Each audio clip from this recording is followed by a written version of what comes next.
It started with a sound, not a transmission. Not really.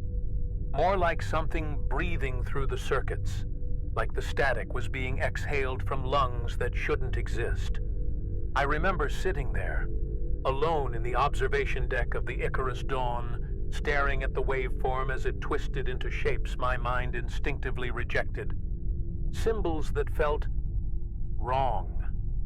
Not just alien, but fundamentally incompatible with human perception. The kind of wrong that crawls behind your eyes and leaves you wondering if it's the signal that's broken, or if it's you. I'd heard a lot of strange signals in my time.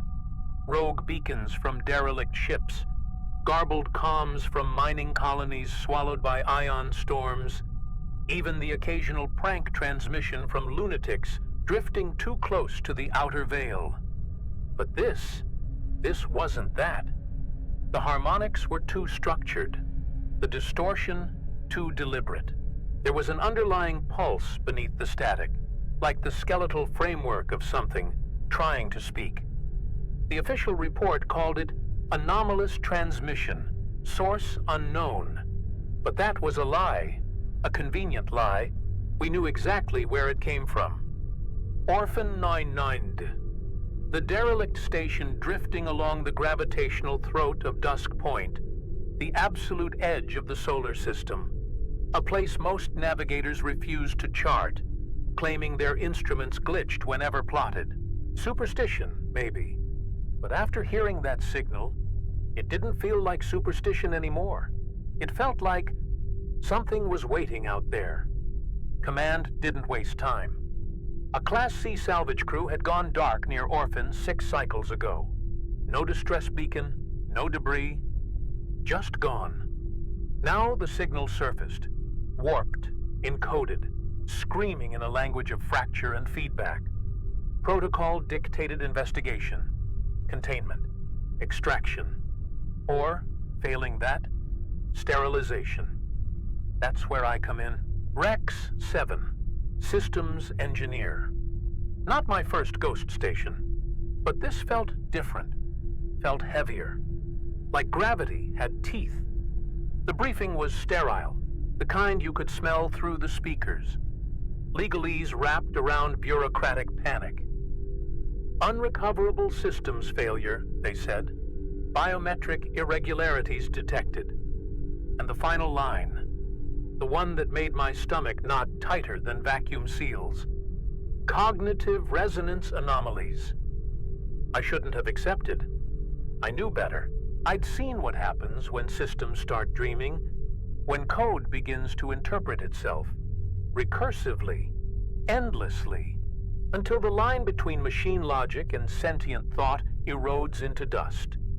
But I was broke and desperate, and maybe part of me was curious. There's a special kind of curiosity that only ruins people like me. The kind that whispers, what if it's more than noise? What if it's trying to become something? The transport shuddered as we breached the interference cloud surrounding Orphan 9. Magnetic distortions so dense that the hull vibrated in sympathetic frequency, like the entire ship was caught inside some colossal, invisible throat, waiting to be swallowed. Through the viewport, the station emerged. I'd seen the schematics, modular design, standard rotating habitat rings, but what floated there wasn't the Orphan on record. Portions of the structure were wrong. Sections elongated beyond manufacturing specs. Plating warped into latticework that resembled both bone and wire, and something else. Something that glistened under the fractured starlight. Almost organic. A low-frequency hum bled through the comms, not transmitted, but radiating, like it was embedded in the very fabric of space around the station. My implants stung. Neural filters scrambled, struggling to interpret the overload of sensory data. Colors shimmered where they shouldn't. Edges folded in ways that made depth meaningless. Then, a voice. Faint. Disjointed. carved between the static. My own voice. "Why did you come here?" And in that moment, I knew. Whatever this was, it was no longer just a signal. It had learned how to listen, and it had started to speak. The docking procedure felt wrong. Automated sequences lagged by fractions of seconds, just enough to trigger that animal discomfort, that creeping instinct that something wasn't following the script. The docking clamps engaged, then released, then engaged again, like the station itself couldn't decide whether to let us in or crush the hull into splinters. Inside the cockpit, warning icons flickered. Not red, not yellow, but some color that didn't exist in any visible spectrum. A placeholder for something the system couldn't define. My pulse synced with the low thrum bleeding through the metal. Felt it reverberate inside my bones, like the station's heartbeat was syncing with mine whether I liked it or not. The moment the airlock cycled open, it hit. Not a smell, but a pressure. Like the atmosphere inside Orphan was heavier, denser, charged with something that wasn't just electricity. The corridors were dim, not dark, but suffused with this strange, breathing luminescence that seemed to leak from the walls themselves. Panels pulsed softly, sometimes in patterns, sometimes randomly, but always with this rhythm that never quite matched human biological patterns, just off enough to feel predatory. My HUD glitched as soon as my boots hit the deck. Data streams folding in on themselves, compass readings spinning like broken clock hands, and the worst part was the silence. Not the absence of sound. No, this was an active silence. A void that devoured sound before it even existed. Our footsteps felt muffled, our breathing distant, like the station-edited noise in real time, deciding what was allowed to exist and what wasn't. Occasionally, something would breach that silence. A mechanical groan from somewhere deep in the superstructure. A distorted echo that didn't align with the space we were in. Or worse, the sharp, glitching fragment of a human voice, looping, broken, whispering syllables that twisted into meaningless shapes as soon as you tried to listen. We passed what used to be the operations deck, or what should have been. The architecture had folded, literally bent back on itself. Corridors looping into impossible Mobius curves, doors embedded halfway into walls, control panels stretched like soft tissue, wires extruded from the consoles like exposed nerves. I glanced at one terminal, expecting dead screens, but instead, lines of code scrolled. Not text, but symbols, glyphs, recursive geometries that shouldn't exist in linear space. I blinked, and for a moment, the symbols almost looked like they were staring back. Lyra broke formation, stepped closer to the wall where something pulsed beneath the surface. A membrane, stretched tight over mechanical bones, translucent enough to see the liquid moving beneath it. Thick, viscous, not oil, not coolant, something alive. She reached out, instinctive, reckless.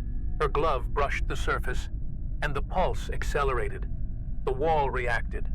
Shapes shifted beneath the membrane, shadows, structures, or possibly organs. Her scream didn't even echo. The silence swallowed it whole, as a thin filament of something like muscle darted out, brushed her wrist, then retracted as if tasting. She stumbled back, panting, shaking, her visor's biometrics screaming in red, heart rate spiking, neural activity destabilizing. I grabbed her arm, pulled her away, but not before noticing her glove wasn't damaged, wasn't punctured, but something had changed. The surface was smoother, shinier, as if the material had been subtly rewritten on a molecular level. And worse, her breathing wasn't syncing with ours anymore. She was inhaling slower, exhaling faster, like her lungs were adjusting, or recalibrating, to a different kind of atmosphere. We pressed deeper into the habitat ring, but the further we went, the less the station resembled anything designed by human hands. Floors began to lose texture. Walls melted into fractal tessellations, every surface warping between solid, liquid, and some impossible third state that flickered like broken holograms. Sometimes, I'd swear I saw movement at the edges of my vision. Limbs, faces, shapes too tall, too thin, silhouettes that blinked in and out of existence like corrupted render files, and every time my gaze snapped toward them, gone, replaced by empty geometry. Or worse, geometry that still felt like it was pretending to be empty. A sudden pressure spike hit my skull. No noise, just raw sensation, like someone had shoved an ice pick directly into my auditory cortex. My HUD flared white, then black, then flooded with data. Only none of it made sense. Binary, triplicate code, recursive loops feeding into themselves, lines of text that dissolved into static mid-sentence, and beneath it all, that same voice again, fragmented, broken, whispering in my own tone. Why did you come? Why did you wake it? My hands trembled. My mouth was dry. I wanted to scream. But some instinct told me the station would notice. And worse, it would answer. That's when the floor beneath Lyra fractured. Not broke, not collapsed, but split open like an aperture. No alarms, no mechanical failure, just intentional. She dropped, gone, swallowed by a spiral of metal and flesh that wasn't supposed to exist. I lunged, too slow, barely caught a glimpse of her figure tumbling into the folds of machinery. Her scream warped into something else halfway down. A sound that wasn't human anymore. Stretched, digitized, folded into harmonic frequencies I couldn't even process consciously. Then, the aperture sealed, perfectly, leaving no seam, no mark, as if she was never there. We froze. No words, no movement, just the realization sinking in. This wasn't malfunction. This wasn't corruption. This was design. The station was choosing, editing reality the same way it processed signals. What it didn't want, it erased. What it did want, it folded deeper into itself. A cold clarity slid through me. Whatever sent the signal, whatever existed within Orphan 9, it wasn't trying to communicate, it wasn't calling for help, it was bait, and we were the response. I forced myself to move, to breathe, to override every primal instinct screaming run. But there was nowhere to run. The corridors behind us had shifted, literally changed. Where there should have been a bulkhead, there was now a wall of slick, seamless material, dark as obsidian but soft as tissue under the scanner. I pinged the nav grid. Nothing. No signal. No triangulation. The station had effectively rewritten the map as we walked. Folding geometry like a living Rubik's Cube, I could feel the pressure behind my eyes, like something watching, calculating, deciding whether I was a problem or a resource. Barker, the security officer, snapped. His breathing hitched, shallow, fast, then broke into a full-blown panic spiral. He pulled his sidearm, hands trembling so hard the polymer frame rattled. Aimed it at everything. Nothing. Shadows that may not have existed. It's inside. It's in the walls. It's in the founding walls." His voice fractured, climbed into registers that barely sounded human. I stepped toward him, slowly, hands raised.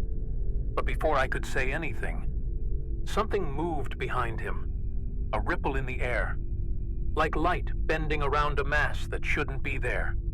A silhouette, tall, thin, wrong. It didn't attack. No, it did something worse. It unfolded, slowly, smoothly. Space itself warped, peeled open like skin, revealing a structure underneath. Something that wasn't biological, wasn't mechanical, but an intersection of both. An impossible lattice of bone-like struts laced with fiber optics, dripping with translucent strands that pulsed with liquid light. It hovered, not above the floor, but around it, like gravity itself deferred to its presence. Barker turned, tried to fire, but the gun simply dissolved. Literally, broke apart atom by atom into a cloud of glittering dust, then reassembled into a shape that wasn't a gun anymore. He never screamed, his body locked, spine arching, arms outstretched as if crucified on invisible lines. Flesh puckered, then tore. Not blood, not bone, but data leaked from the wounds. Patterns, symbols, fractal lattices made of light, spinning in recursive geometries too fast for the eye to follow. His voice, when it finally came, wasn't his. It was a chorus, layers of sound, some human, some mechanical, some that sounded like the grinding of tectonic plates, all merging into one phrase. Substrate accepted. Then, his body folded inward, collapsed into itself, leaving behind nothing but a slick imprint on the floor, like grease on glass. I staggered back.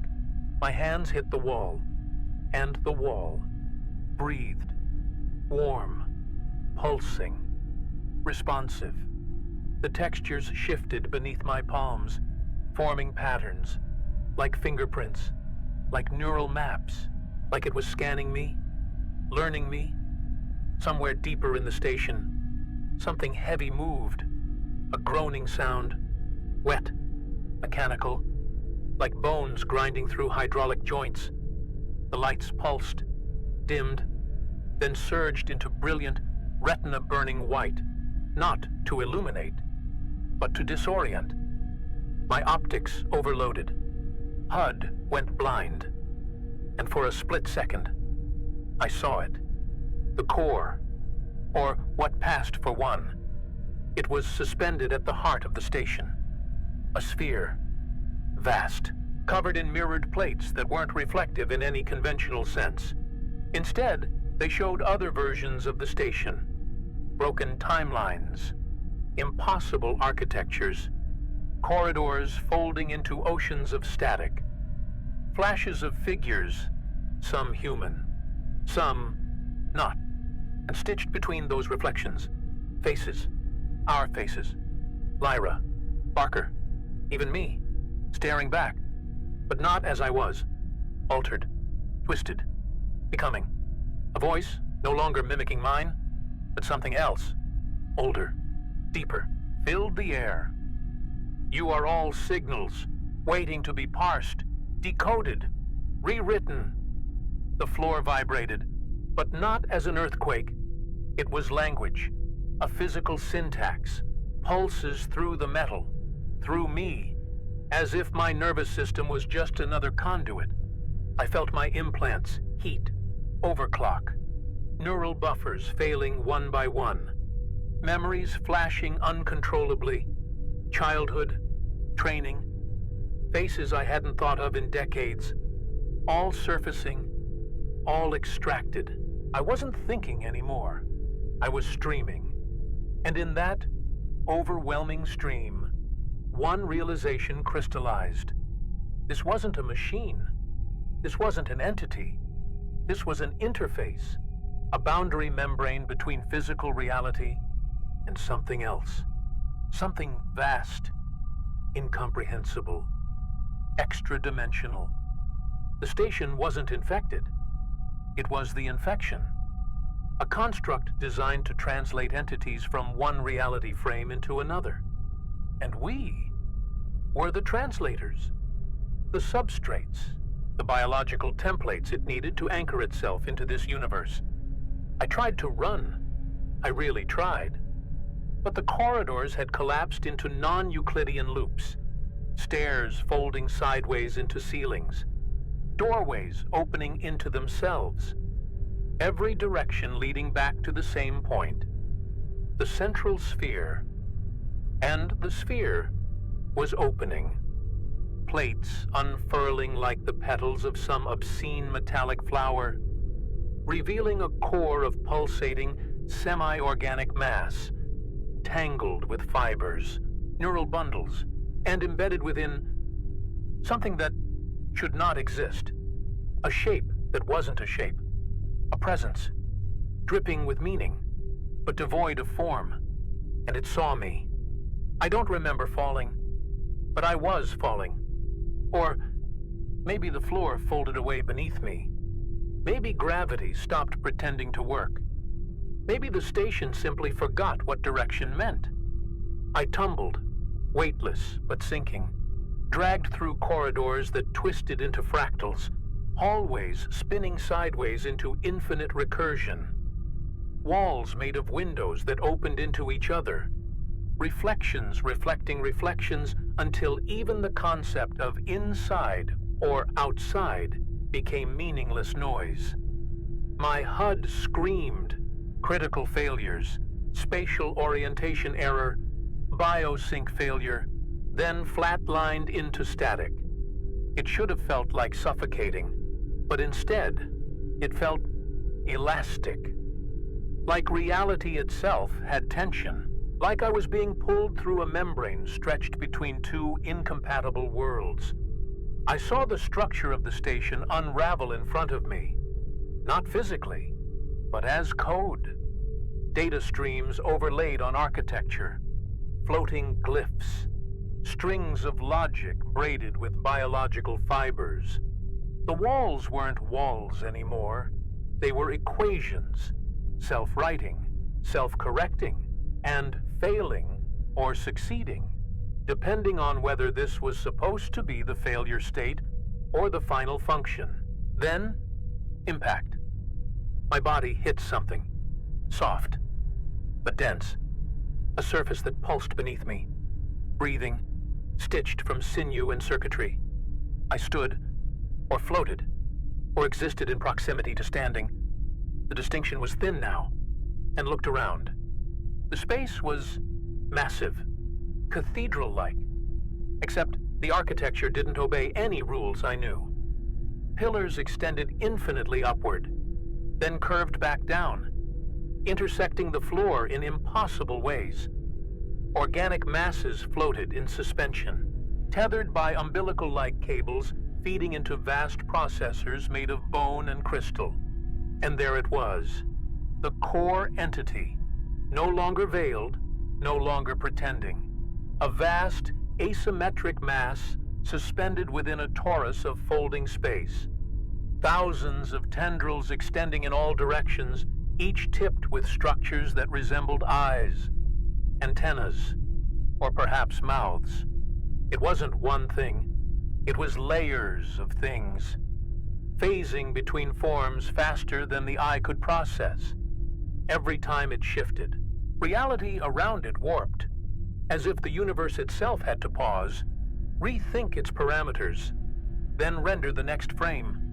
Every shift left a burn in my vision. After images of shapes that shouldn't exist in three-dimensional space. Then, it spoke, not in words, not in sound, but in direct, neural intrusion. Thoughts that didn't belong to me flooded through my synapses, concepts I didn't have language for, memories that weren't mine, entire histories encoded in pulses of information so dense they bordered on pain. I saw worlds, not planets, but entire world models, Realities stitched together, grown like tumors, then harvested, dismantled for raw ontological material. This thing, this presence, it wasn't a visitor. It was a colonizer of realities, a converter. And Orphan 9 was the vector, the interface, the bridgehead through which it was beginning to unfold into this universe. I was never meant to understand this. No one was. Our minds weren't built for it. The symbols, the glyphs, the recursive architecture, they weren't language. They were compression algorithms for existence, ways to collapse higher dimensional truths into formats simple enough for lesser beings, like humans, to process, barely, before breaking. A flicker. Movement. I turned, or thought I did, and there she was, Lyra, or what was left of her. Her form phased in and out, flesh stitched with filaments of data. Her skin mapped with scrolling symbols that rearranged every second. Her eyes weren't eyes anymore, just pools of reflective surface, showing, not her surroundings, but other versions of her. Her own face, dying, changing, fracturing into endless variations. And when she spoke, her mouth didn't move. Her voice came as a stream of code injected directly into my auditory cortex. It's parsing us, rewriting us, preparing the template. The pressure increased, a presence like gravity, but thinking, watching, deciding. I felt my bones vibrate, not from sound, but from recalibration. My molecular structure, my neural map, everything was being scanned, cross-referenced against parameters I had no words for. The realization hit like ice in my veins. It wasn't deciding whether I would survive. It was deciding what format I would be translated into, whether I would become substrate, structure, or simply entropy. Something behind me folded open.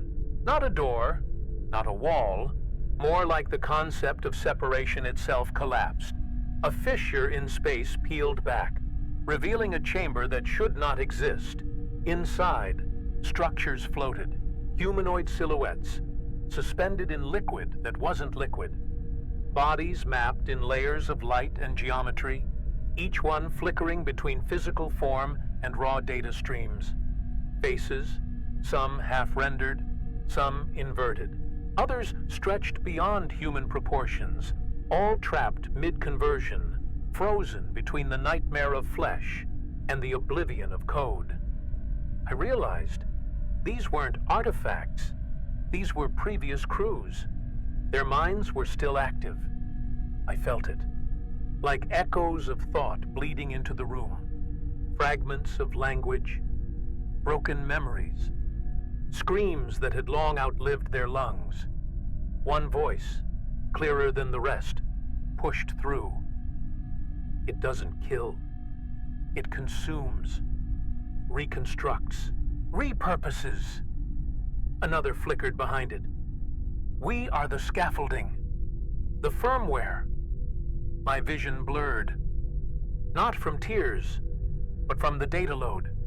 My neural buffers strained, filters degrading, synaptic pathways overheating as the architecture of the entity tried to merge with my own perception.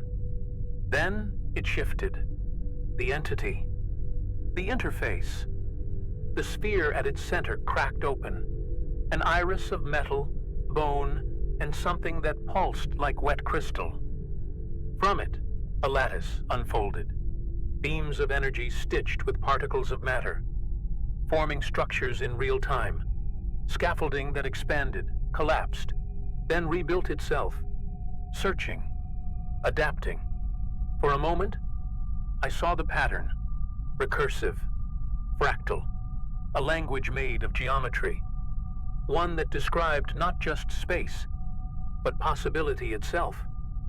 And worse, I understood it, not fully, but enough to realize It wasn't just rewriting the station. It was rewriting the rules. That was the revelation that shattered me. This thing didn't invade physical space. It invaded reality parameters. It corrupted the physics engine of the universe, overriding constants like gravity, time, entropy, as casually as a hacker overwrites a file. My implants screamed in failure, biofeedback loops collapsing, and somewhere deep in the station, or deep inside myself, a new process started running. I felt it. A rewrite command. A subroutine not meant for biological systems. It was evaluating, parsing my anatomy, my memory architecture, trying to decide what version of me would survive, if anything did at all. The rewrite started subtle, almost gentle, like a whisper threading through my nervous system. First, my implants desynced. Not a failure, but a reassignment. Firmware shifting without permission. Parameters rewriting themselves faster than I could process. My sensory feed fractured. My vision split into multiple frames, each showing slightly different versions of the same reality. Like the station was running simultaneous render passes and hadn't yet decided which one was real. My body felt heavier, but not from gravity. It was the weight of redundancy, layers of potential anatomy being simulated over my own flesh. I looked down and saw my hands glitch, fingers splitting, duplicating, then collapsing back into themselves. Not pain, not yet. Just the disorienting sensation of existing in multiple configurations simultaneously. Muscles threading with luminous fibers, skin reformatting into hexagonal meshes before flickering back to organic, or something pretending to be. Every time the rewrite looped, I could feel reality hesitate, like the physics around me lagged, like gravity and inertia were being negotiated in real time. Conditional, unstable. I was becoming, but into what? The system hadn't decided. A sharp noise spiked, not sound, but raw signal, like someone jamming data directly into my spinal cord. My vision snapped white, then black, then into negative, and then I saw her again. Lyra, or the remainder of her. Her body barely resembled anything terrestrial now, a lattice of exposed bone interwoven with photonic conduits, organs suspended in magnetic fields, eyes replaced by rotating arrays of crystalline lenses. Her voice didn't come from her mouth. It came as permission, a shared process. Let it happen, resisting waste cycles. Her face shifted, glitching between recognition and oblivion. It only hurts if you think you're still human. The moment those words embedded into my cortex, something inside me snapped. Not fear, not fight, just fracture. My name, my identity, felt thin now. Metadata, tags assigned to an obsolete file. My memories reordered themselves into data trees, prioritizing based on relevance to the rewrite. Childhood? Low relevance. Training in neural engineering? High. Muscle memory. Survival instincts. Procedural knowledge. Flagged for retention. But emotions, attachments, guilt, love, those were fragmented, compressed, or discarded into overflow caches. I could feel myself slipping into template. Something deep in my chest pulsed. Not my heart, something else. My ribcage flexed, shifted, bone unfolding into segmented plates, cartilage stretching into articulated scaffolds as if my body was being prepped. Opened, made accessible. I felt my spine realign, not broken, not damaged, but redesigned. Each vertebra resonated, like tuning forks, frequencies shifting as new pathways threaded through marrow and nerve. My teeth, I could feel them loosening, not falling, but restructuring into something sharper, denser, optimized for a function my mind hadn't yet been granted permission to understand. Beneath my skin, something grew. Something woke. The core spun faster now, its structure unfolding into forms that defied logic. Recursive geometries spiraling out, intersecting with themselves, then collapsing back, but never fully. Each collapse left residue, echoes, constructs that weren't meant to be stable, but were stable enough for the entity's purpose. Limbs that weren't limbs. Faces that flickered through millions of configurations before settling on something vaguely familiar, only to fracture again. I realized then the station wasn't malfunctioning. It wasn't broken. This was the function. This endless, recursive, self-reconstructing nightmare was the point. A sudden jolt, like a physical firewall, slammed into my consciousness. My body froze mid-transformation, something fighting back. Deep in my cortical stack, the fragments of my old self, fragmented, degraded, but not yet gone. They surged, desperately, like corrupted files trying to overwrite the new install. Memories, my father's voice, the smell of burnt circuitry in my first workshop, the sound of rain hitting synth glass back on Mars Station, flared into focus. Irrelevant data, useless sentiment, but it fought, clawing against the invasive rewrite like a virus with no code, but identity. The entity noticed. Instantly, the core's attention, if you could call it that, snapped toward me. I felt it. Like the gravity of a collapsing star, all focus and mass directed into my neural net. The pressure escalated, pulses of data hammering through my synapses, commands to comply, flatten, reformat. Reality warped, the chambers stretched into infinity, the walls unfolding into grids of raw light, surfaces that flickered between data space and meat space. As if the distinction was obsolete, the air trembled, heavy, viscous, like breathing inside a signal flood. Lyra, or the thing that had once been Lyra, approached. Her gait was fragmented, limbs shifting configuration with every step, knees bending in wrong directions, then correcting, feet unfolding into radial clusters of digits before reassembling into humanoid shape. She reached for me, fingertips fracturing into micro-manipulators, threads of light weaving between each point, not touching me exactly, but interfacing. Her voice, a layered synthesis of her own and something deeper, pushed into my skull. Surrender the obsolete self, collapse into utility, evolve. She paused, a flicker of something almost like sadness, or be rendered into entropy. I tried to scream, but even that process was compromised. My vocal cords jittered, sound waves corrupted, fragmented into bursts of static and distorted harmonics. My mouth didn't produce voice. It produced signal, a recursive feedback loop that wasn't language, but was meaning. I felt my perception stretch, vision overlaying in layers, ultraviolet, infrared, radio frequencies, and something else, something non-electromagnetic, a sensory input my brain hadn't been built to process, until now.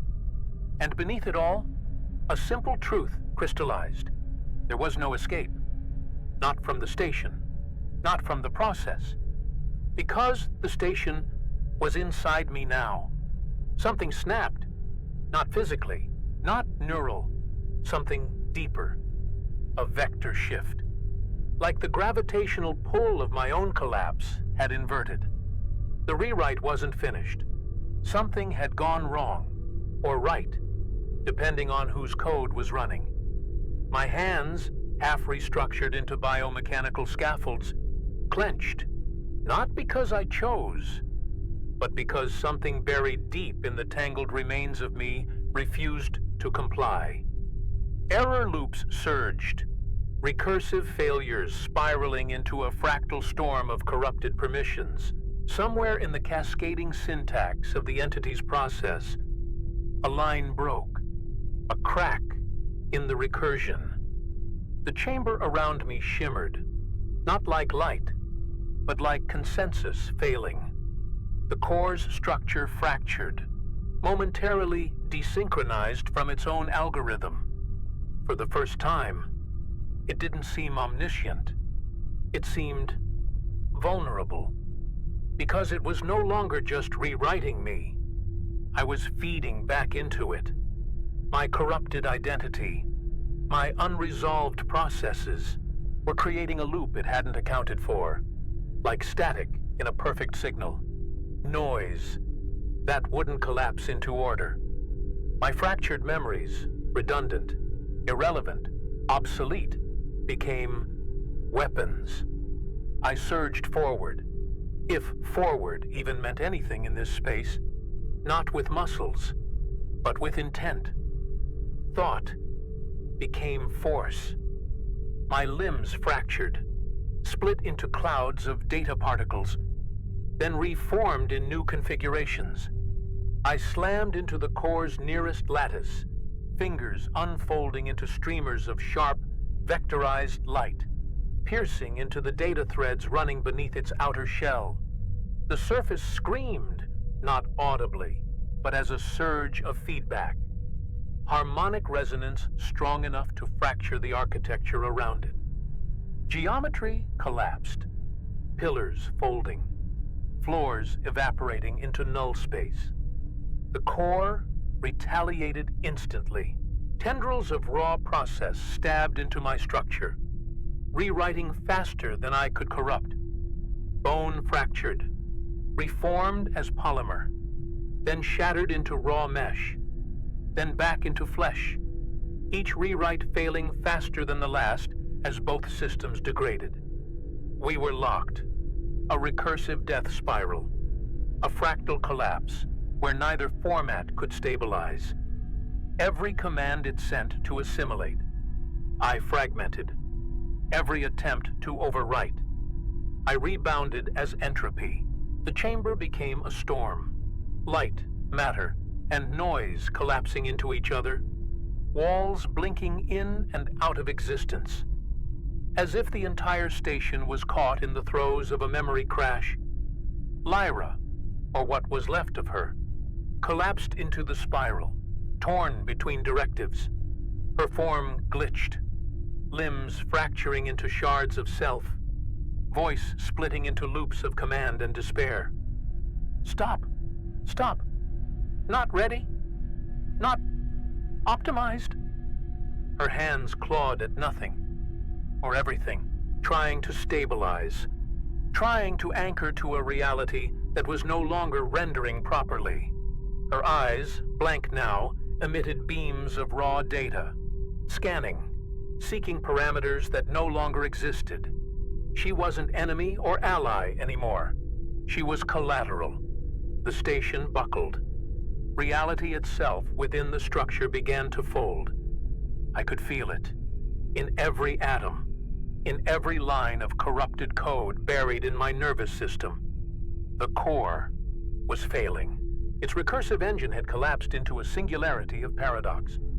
There were no exit paths left. No clean shutdown. Only one outcome. Total systemic collapse. The geometry trembled. Surfaces fracturing into tessellations of infinite depth. And at the center of it, the core pulsed. One last time, sending a final command. A final desperate attempt to escape its own death. Export. The export command rippled through the station like a detonation. Not of force, but of concept. Every surface blinked. Textures peeling away into grids. Code unfolding visibly. Walls fracturing into wireframes, then into cascading strings of corrupted data. Space itself lost coherence. Gravity decoupled. Up and down became meaningless. Objects floated, then disintegrated, then tried to reform as something else entirely.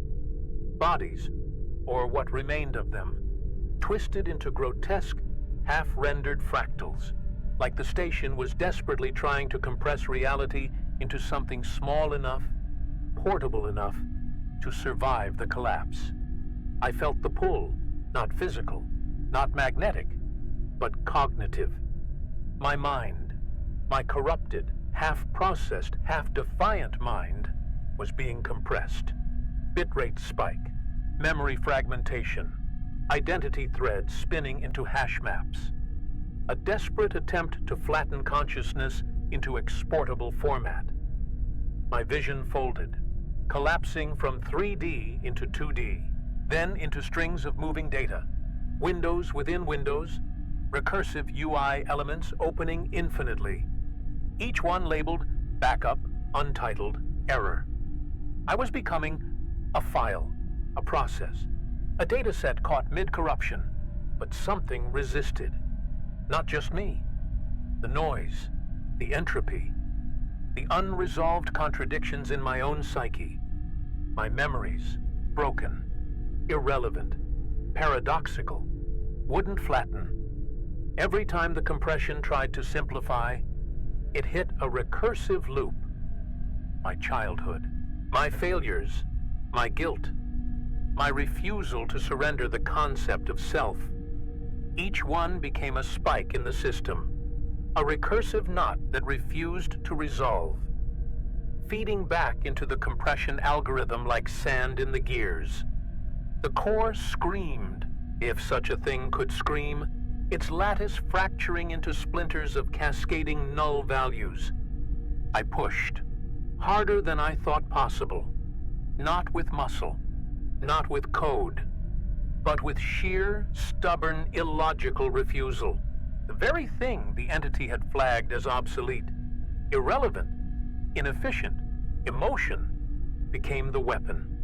Rage, desperation, grief, all compressed into signal, into a feedback pulse that surged into the core's open fracture. The structure buckled, folding inward.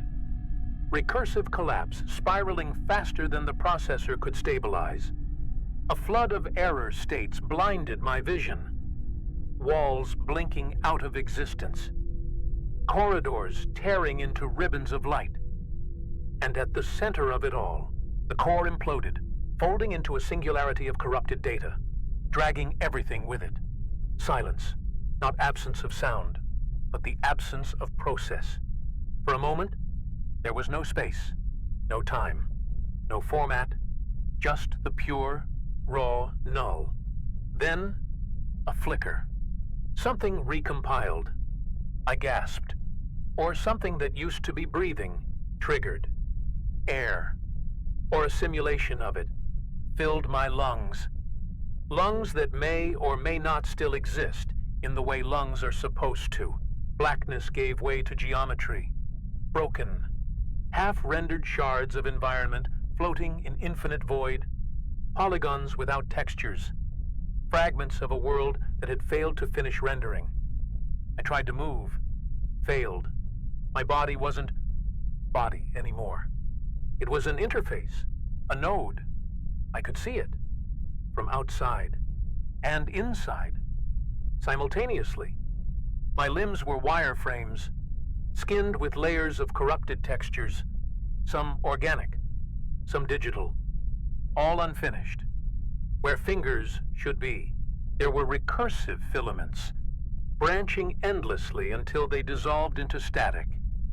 I wasn't standing on anything. I was anchored, floating in a dead sandbox, a failed export, a ghost file orphaned from both the physical world and the construct that birthed it. In the distance, something pulsed. A slow, rhythmic flicker. A server? A core fragment? A heartbeat? I didn't know.